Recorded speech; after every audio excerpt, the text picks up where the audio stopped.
Good morning. আর আজকের দিনটা ছিল খুবই বাজে, চারিদিক ছিল কুয়াশাতে ভর্তি। আর তার মধ্যে আমরা বেরিয়ে পড়েছি ঘুরতে যাওয়ার জন্য। আর এখানে দেখো আমার দাদার মেয়ে তার ভাইকে নাচ দেখাচ্ছে। আর তারপর চলে আসি আমরা আমাদের পুরোনো বাড়ির পেছনে যে জমি আমাদের, সেই জমিতে যাওয়ার জন্য। আর এখানে দেখো বিনস লাগানো হয়েছে, আর পাশে জমিতে রয়েছে রসুন। আর ওই যে আমার বাবা দেখা যাচ্ছে আমাদের জমিতে দাঁড়িয়ে রয়েছে। আমাদের জমিতে চাষ করা হয়েছে এখন লঙ্কা, আর এখন আমি সেখানেই যাচ্ছি। আর এই লঙ্কার মধ্যে ছিল রসুন গাছ, যদিও সেগুলো এখন তুলে নেওয়া হয়েছে। ছিল কুয়াশায় ভর্তি, আর তার মধ্যে মাঠের এই ভিউটা লাগছিল খুবই সুন্দর। এখানে দেখো কত লোক এসে জমিতে এখন কাজ করার জন্য।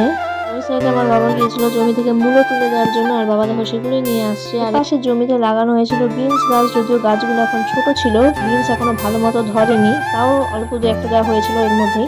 আর এই সাইডে ছিল রসুন গাছ। দেখো চারিপাশের ভিউটা ঠিক কতটা সুন্দর লাগছে। আর এখানে দেখো কতগুলো বেশ পেঁয়াজের চারা ছিল, সেগুলো এখনো লাগানো হবে জমিতে।